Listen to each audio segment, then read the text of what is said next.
Naghain ng counter-affidavit si dating Senador Bong Revilla nang humarap sa preliminary investigation para sa reklamong plunder kaugnay sa maanumalyang flood control project.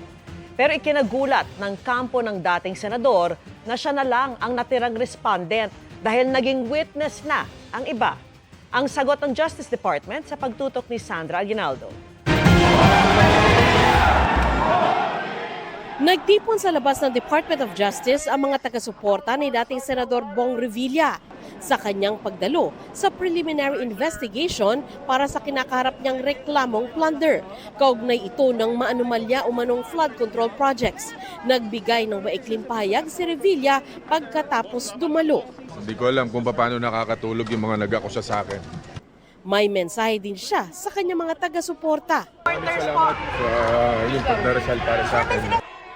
Sa ilalim ng Republic Act 7080, ang isang public officer, mag-isa man o nakipagsabwatan, ay maaring maharap sa plunder kung nagkamal siya ng hindi bababa sa 75 million pesos na ill-gotten wealth o nakaw na yaman sa pamamagitan ng kombinasyon o serye ng lantaran o criminal acts. Ang plunder o pandarambong sa Kabanang Bayan ay may parusang habang buhay na pagkabilanggo at habang buhay na disqualification sa pagkakaluklok sa opisina ng gobyerno.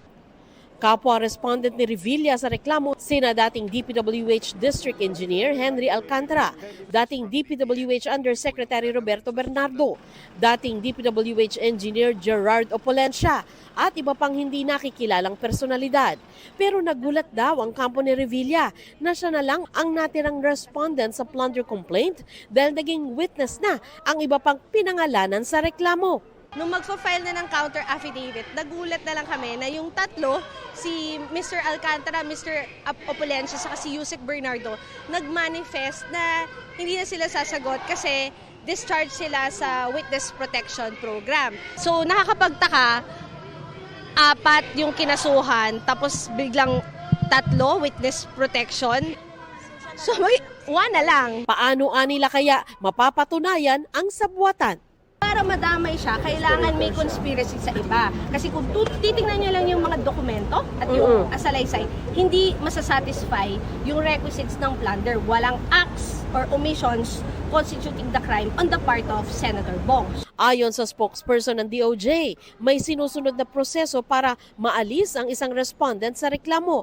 Kailangan daw maisumite nito ang lahat ng requirements. Tatalakayin pa raw ng panel of prosecutors ang conspiracy o sabwatan. As to the claim that of the Revilla camp that because of the discharge of the state witnesses, hindi na po pwedeng ma-establish na may conspiracy, hindi po accurate yon because the allegations of conspiracy by the NBI will still have to be thoroughly discussed by the prosecutors in the resolution, and they will still have to determine whether or not such conspiracy did exist.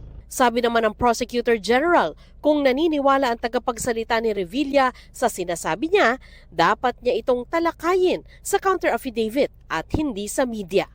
Para sa GMA Integrated News, Sandra Aguinaldo, Nakatutok, 24 Oras.